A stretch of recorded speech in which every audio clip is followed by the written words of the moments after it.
Here's 5 simple rules to make Chimps mode super easy in Bloons TD6. Number 5 is choose your strategy. That may seem pretty obvious, but depending on what map you're playing on and what difficulty that map is on, your strategy will change. For example, here on Monkey Meadow, there is no water, so that eliminates any boat and sub strategies, which are very strong strategies, and it also eliminates our hero Brickle. Now, I know some of you below are going to mention the Lord of the Abyss, but let's save those for after you have a few black borders under your belt. Or a good reverse to that is an expert map like Flooded Valley, where you have to use water in the beginning until you can save up enough money to use towers that can see over the wall, like a sniper, a helicopter, or a spike factory. Or there's maps like Logs that are so long and so easy, you can use pretty much any strategy to your heart's desire. Now that I have a strategy that I think will work, that leads us to number 4, test your strategy. And the way I like to do that is I like to go to hard mode on Sandbox. But first you need to make sure that monkey knowledge is disabled to make Sandbox as chimps as possible. Now, by the time you reach round 100 in the game, you have around $177,000 that you've made. So what I like to do is set the numbers to that and then place the towers that I think would make a good strategy to get us to the end. But before we get too far, and don't forget to head on over to the Ninja Kiwi store and use creator support code Doubloon because it helps out my channel every time you purchase something from the Ninja Kiwi store at no extra cost to you. So in this case, I'm gonna drop a top path engineer. I've been talking a lot of smack on this tower lately, but then I use it in a chimps run and it was super strong. So we'll go with that with the bottom path. We'd probably have a village as well. It'd probably have camo. So this will be our main destroyer. So what would you do? You'd probably add an alchemist to it at some point in the game. But now you need to slow the balloons and the Moabs down so your guy can do the attacking. So how about a bottom path icicle impale? And then something to clean up the balloons. So the whole time I'm doing this, I'm also thinking of the synergy. You want everyone to have their role. You don't just want to have 4 towers that can slow everything down and nothing to damage them. That would be kind of tough. Or you don't want to have just tons of powerhouses, but the balloons are too fast and slip through it. So we have a powerhouse, a slowdowner, and a cleanup. Now from here we have $45,000 left, but that's on round 100. So I'm going to test out round 98. That's one of the toughest rounds in the game, and it can destroy a lot of your ideas and a lot of your strategies. So let's see if we can do it with just this little setup here and see if we're on a good path. Now there is a chart online that tells you exactly how much you'd have on round 98, so you can build it up that way, but we're just looking for rough estimates. We're not trying to spend all day in Sandbox. We just want to see if we're on the right path with our strategy, because if this thing just walked right through, obviously be back to the drawing board. But I think we have a pretty good team here, but that's only round 98.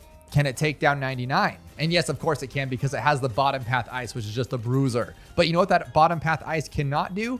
Anything against the bat. It's a complete waste of money. But at this point, we'd have $45,000 left to mess around. So we could probably throw down like a super monkey or a bottom path ninja 4th tier to be throwing some bombs at it, or even like a spike middle path spike storm would be great. There's a lot of options from here. I just want to see what we can do with what we have and see if we're on the right track. And it looks like we're going to be okay. As long as this thing breaks open before it gets past the ice, he'll stop him, and then we could probably break them down. But now our cleanups at the back end, this could be rough, but we came through. But here's the thing, that might not always work. If we go to an advanced map of much shorter length, without all the twists and turns, End of the Road is a really easy map. So if we jump up the difficulty, is this going to be possible? Let's drop our guy here. Let's put our village down. We'll get primary training for this guy too. Put it, I kind of want it as a cleanup, but this is a solid spot because it bends around. Alk buff only him. Got to make some adjustments here. And we can throw our ice. How about like right here? Give it some camo. Now remember, we had around $45,000 left, but I want to see if this can take down 98 or how close we are from it, because $45,000 isn't that much. But it looks like we're still doing great, like really good. This is a good strategy. I just made this up on the fly too. I threw some towers down and thought, hey, let's do some good synergy, and it turned out to work out. There's 99. Can it do 100? That is going to be a big fat no. I don't even care. We could place our bets all you want, but you saw it go around the track and into the road. It is not going to work. And a lot of it is because the ice tower, who's been amazing thus far, is absolutely donkey against a big old bat. It just doesn't do anything. So in that case, you just have to know that you're going to throw down 2 first strikes and then hope for the best. But luckily we had a lot of money. So this thing should break open right now, and then we'll clean it up, and that is the game. Now, one thing to try to avoid when you are testing strategies in Chimps mode is do not buy the most expensive tower. Obviously, with $177,000, buying the Flying Fortress is really, really simple. But on a more difficult map like this advanced map Peninsula, getting there with only $53,000 is going to be pretty much impossible. And if it isn't impossible, it's well above my skills at 6,000 plus hours in this game. But as you can see, it is a destroyer of worlds, and if you could get it, it would make Chimps mode way too easy. Because here's another beautiful example. Pretty sure this thing can just solo the bad. Oh my goodness. Yeah, it can. It definitely can. Which leads us to rule number 3, develop a base. We need cheap, effective towers to get us past the early rounds so we can start saving up for the big towers that we want for the end. Now, my 2 favorite base towers are going to be the Ninja or the Submarine. If there's no water, I go with the Ninja, and if there is water, I go with the Sub. So then I just place it somewhere where it's going to get a lot of pops or has a lot of chances to pop, and then throw my Dart Monkey down if I need some cleanup. And then I would just slowly build it up, upgrading every time that I can. Now, usually 90% of the time, once you get to a 201 Ninja with the Sharp Shurikens and the Seeking Shurikens, you are safe to place your hero. That is my general go-to. I'll get up to here and then place whatever hero I have. In this case, it's Etienne. But I'm actually not going to be using a hero because I just want to show you how strong bases are and to where heroes don't really matter this early on. And then once I get to a 302 Ninja, I like to throw down an Alchemist to a 320. That allows the Ninja to pop lead, he pops lead, and then all of our camos are covered. I then buy my Bloon Jitsu and my Stronger Stimulant. Now, the only problem you might face is actually the Moab. Depending on the map and how many times you're allowed to attack the Moab, you might have some struggles with this strategy here. But don't forget, you also had your heroes, so you can use your hero's ability. And as you can see, we have a lot of money left over. So I'm going to see if I can do it naturally. And of course I can because the Ninja's super strong, but that's not always the case if you're on a shorter map or a 1-lane map that maybe just goes through once and then you're done. But now before round 50, you have $21,000. So you can start whatever strategy you were planning on doing. So if you were going to go for that engineer strategy we worked on earlier, I'd put it here, go all the way up, maybe throw in a village with some jungle drums and some camo so now everybody's powerful. And then just like that, on a tough round 63, we have our first tower of the strategy you saw earlier. There's the second and there's the third. And just like that, with a simple Ninja base, you still have $38,000 left over in Chimps mode on an intermediate map. So if this was a harder map, you have a lot more money to spend. Maybe throw a glue gunner down or middle path bomb to explode everything. But that is why I love the Ninja. Next, I'm going to show you my favorite base strategy tower, the Submarine on an intermediate map, Streambed. And then we're going to jump into an expert map to show you how this base strategy can be used on so many different maps to make Chimps way too easy. And just like with the Ninja strat, we're going to start with a Dart Monkey, but we're going to place him here on this map so he can shoot straight down that line. And then we're going to place our Sub here to where he can see as much track as possible. Plus, once we get advanced intel, have a great line of sight on the Dart Monkey. And then we're just going to slowly upgrade it, starting it with twin guns and then airburst darts. Now with the Ninja, we got to a 201 before we went for our hero, but with the Sub, you only have to get to a 002. And it costs a lot to get airburst, so it's a good time to start saving up for your hero anyway. Now, just like before, I'm showing you that we can buy our hero right now. We can even spend more than our hero costs, but we're not going to use it because I want to show you how strong this strategy is without a hero even. And then so we're going to grab a longer range and advanced intel. So now the Sub can see off the dart's range, but the dart can have even more range. Plus we need camo on 24, so we might as well upgrade to enhance eyesight. But we're not even going to remove the skull because we don't need to. So he's going to lose this whole line of sight and it's still going to be fine.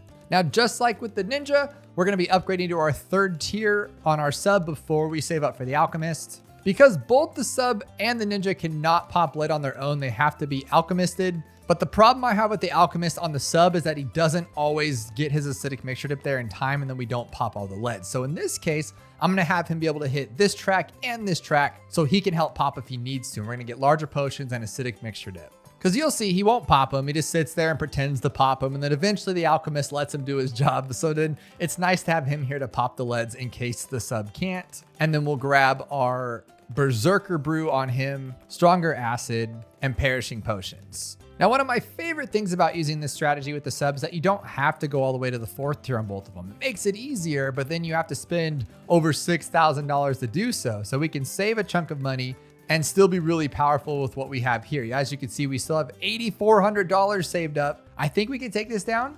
Yeah, we can. That was risky, but I was just going to prove my point. But now we can start with this guy here, and we should have enough for his 5th tier by 63, which is going to be the tough round. But I feel like if I place it here, we might be able to have our range hit there if we're lucky on this particular map. So I'm going to go all the way up there, go like that, and then grab a village for the camo. And can I fit both of them in here? Probably not, huh?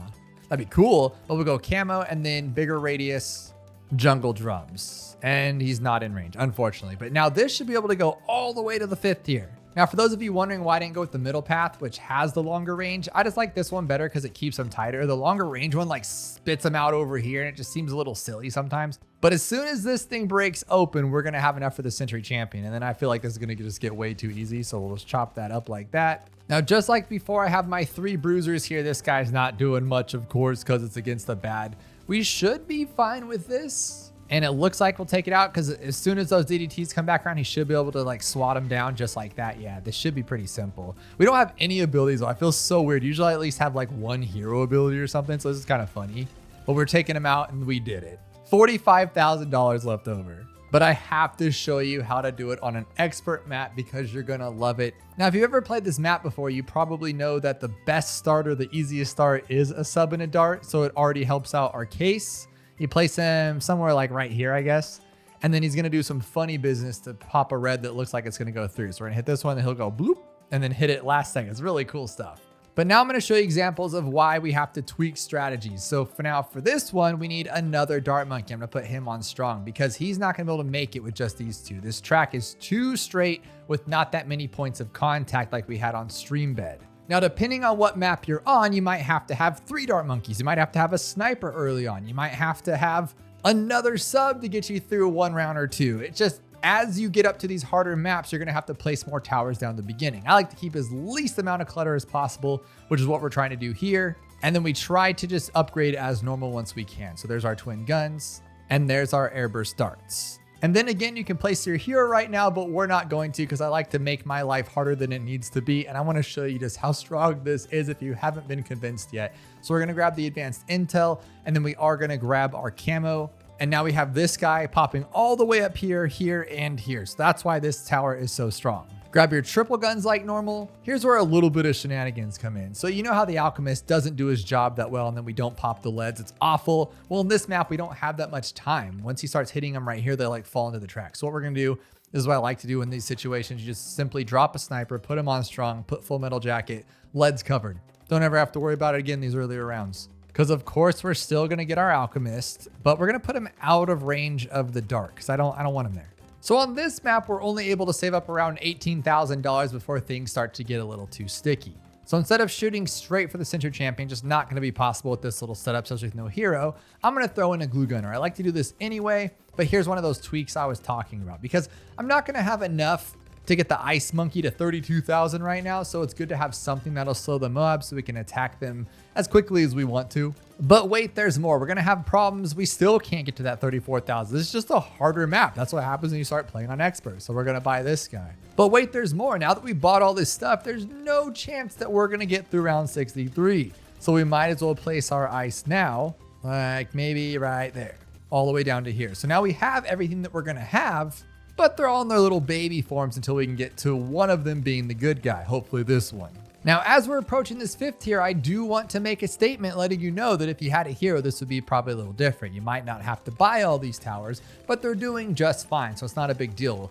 The journey's a little different, but the end is the same, right? We're about to buy our final tower here and in perfect timing because it's getting a little difficult, especially with all these ZOMGs. Just like that, business as normal. So the only thing we've added is a 100 sniper. We've added a glue gunner, and then we had to change how we upgraded our towers. Other than that, the sub got us there, guys. That's what I'm talking about. And the reason I'm sticking to this strategy is I wanted to keep it consistent as I go through showing you what we're doing, showing you that one strategy, because if I moved them all around, use different ones, each would have their own strengths and weaknesses. So I wanted to show you just one strategy that works on so many different occasions. And it's kind of a fun strategy. It covers all the bases, right? But now there is something I do have to show you. Now, each of these can be optimized better as well. Like this is not a good spot for these. I should have put everybody back a little bit and allowed him to put all of his little purples up front. I'm going to move this guy to first for now. Same with him, because what I need is to clean up the balloons. They're going to start getting overwhelming because this guy, he starts to lose a little bit to all these little crazy things coming out of here. As you can see, they're getting a little bit too far from my blood. So it gets a little close, but we still did it. Now I'm going to move everybody back to strong because I need to make sure those DDTs do not... Oh, not you. Just you. I need to make sure those DDTs like stay away. Now, as I mentioned before, this guy is terrible for the bad. So as you'll see here in a second, we're not going to do very much damage to that bad, and it will 1000% get through our defenses, but we have $32,000. What can we do with that? Wow, that was ugly. That was very ugly. My favorite thing to do is put a sub, and I'd like to have 2 subs, but we're not going to have enough money, unfortunately. So the best thing to do in this situation, I guess, would be one of these. This is going to be rough, and you guys are going to hate it, but it'll be awesome. And then we'll alk buff it too. There we go, just like that. Now what we're going to do here gets the job done, but I'm not the biggest fan. But because we had to add this glue gunner, we didn't have enough to buy a second first strike, which would have made this really easy. But what we're going to do is we're going to wait till this thing's in range of this guy. So like right in front of it, we're going to blop it. Watch how much pops this guy gets. It's insanity. And then we're going to time our first strike. And this is a little bit rough. I'm not the biggest fan. We're going to wait till it like falls down because we're not going to pop it open. We're going to wait, and then win the game. If you did it too early, it'd pop open and you lose. But with our cool little base strategy here with Alchemist, Sub, and Dart, we're able to come up with our same strategy we've been using to destroy chimps on an expert map. Next up is number 2, which is a quick one, but I think it's very important. Be ready for major rounds. Now, if you're using the strategy I just showed you, then none of this is going to be even a problem because that strategy covered everything, but that's not always going to be the case. You might not have perfect synergy with your strategy, so some of these rounds are going to cause you more trouble than others. Now, the first round you need to know of is round 24, which is going to be our first camo. Luckily, Quincy at level 5 allows him to pop camo, so that's not going to be an issue. Or if you went with either of the 2 base strategies I showed you before, the ninja clearly takes care of camo, and so does a sub with advanced intel on a enhanced eyesight dart monkey. The next major round is going to be 28, the first time we see leads, and neither of these towers can pop lead. Quincy can at level 7, but he's not quite there yet. So the best, in my opinion, if you plan on buffing up that tower anyway, is to get an alchemist, maybe put it on strong so it can hit it. Or if you went with either of the base strategies we went with before, the ninja with an alchemist or sub with an alchemist will take care of the leads just like it did. The easier option though, and to make sure that no matter on what map you're on, it's going to work, is just Full Metal Jacket with a sniper on strong. Always works. The next milestone is round 40, our first Moab.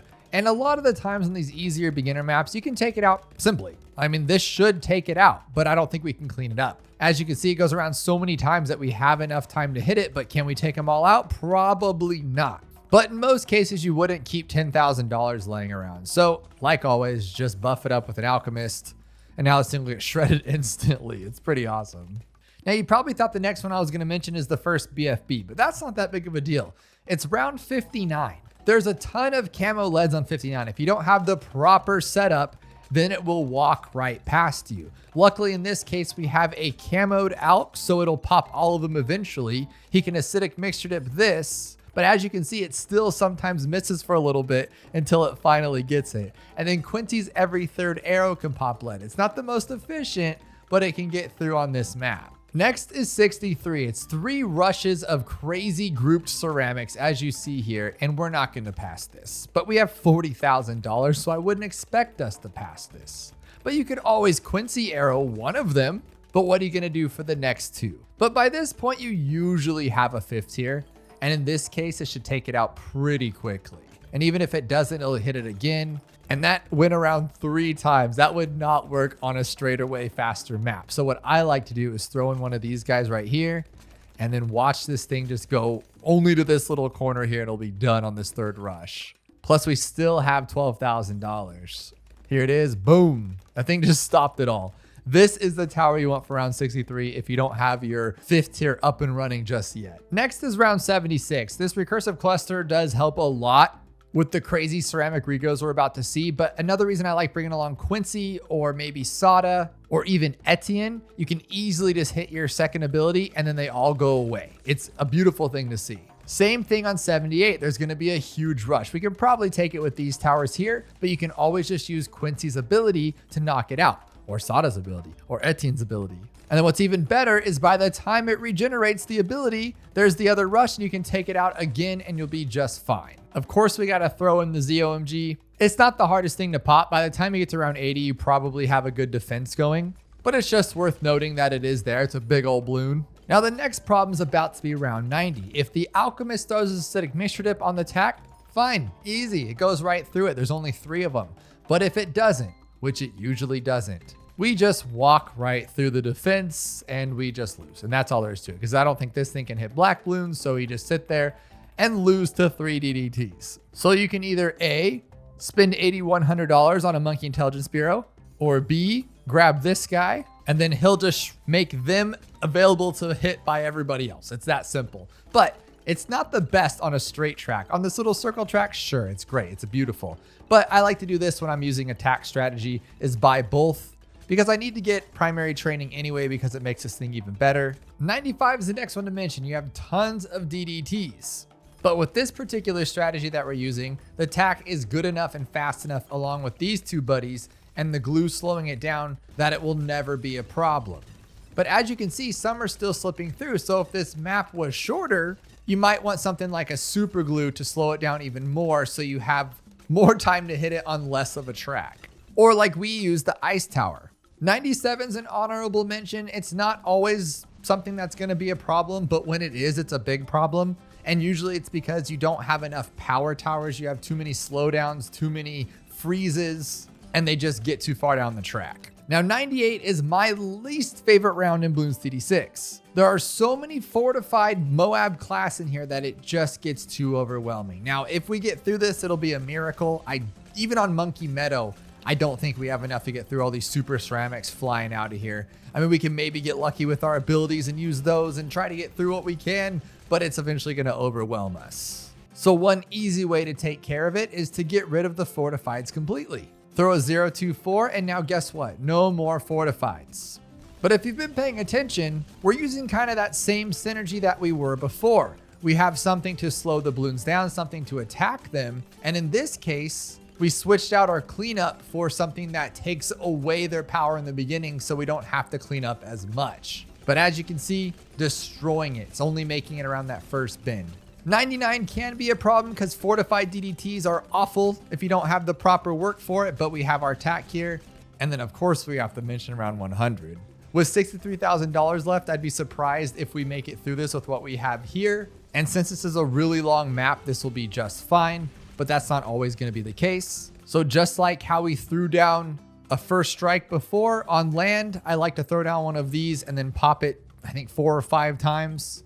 And it's such a fast reload ability. There's 2, 3, and then we're already take it down. It's that simple. Now what you've all been waiting for, rule number 1 of chimps to make chimps mode very, very easy. Now this one may be a little controversial because up until now I've been showing you in layers how to beat chimps. Building up strategies, making sure your strategies work, testing them in multiple ways on multiple maps, developing your own strategies. But this is gonna kind of go against that. And if you've been to my channel before, you probably know what I'm gonna say. Number 1 is just use Sauda. This hero is absolutely ridiculous. It's broken, it's busted, it makes the game not as much fun because she does everything you'll ever need her to do. And with 1 tower, not doing anything else but placing her down, I've made it all the way to round 15. And look, a balloon slipped through. Whoops, you just use your ability and that goes away. Now with some fancy ability timing, I've made it all the way to round 38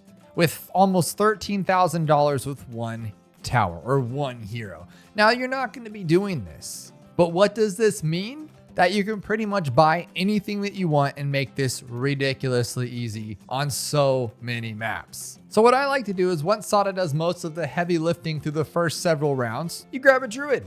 You easily upgrade it to Druid of the Jungle, and now you don't have to do anything for who knows how long. But it doesn't stop there. I buy a sniper, and yes, that placement's really bad for now, but it'll get better. And I have enough for full auto rifle by the time the first Moab comes out. Now my range is the entire track, at least on this map. And then I easily take out round 40 because once it pops open, Sauda's ability is a one-shot destroyer of anything underneath a Moab. It's ridiculous. You buy Elite Defender, you outbuff your Elite Defender, You buy an MIB, you upgrade to Spirit of the Forest, you put down an Ice Monkey, and now you have this strategy that works on so many maps, and there's so many safeties involved. This guy slows everything down, this guy literally cleans it up, and he does all the destroying.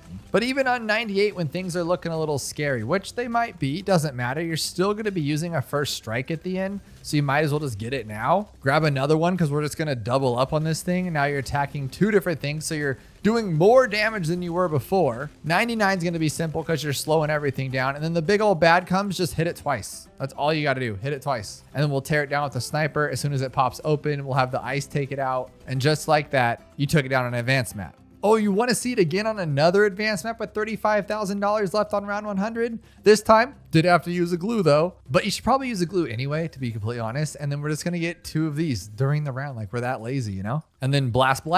Oh my gosh, it already did it because the sniper's been attacking it. Ridiculous. And the main reason I mentioned to use Sauda in the beginning, this map is a perfect example. On this map, you'd have to do something like this, something like that, and then maybe one of them here to get past the first couple of rounds until you can buy a sniper or probably another dart monkey. And then you have all of your spots already taken because you can't sell in chimps. And this map isn't unique for something like that. It happens a lot. You have to use a lot of towers to get past the beginning. Well, Sauda completely eliminates that. With just a simple sniper, then you get your druid and you're back on track.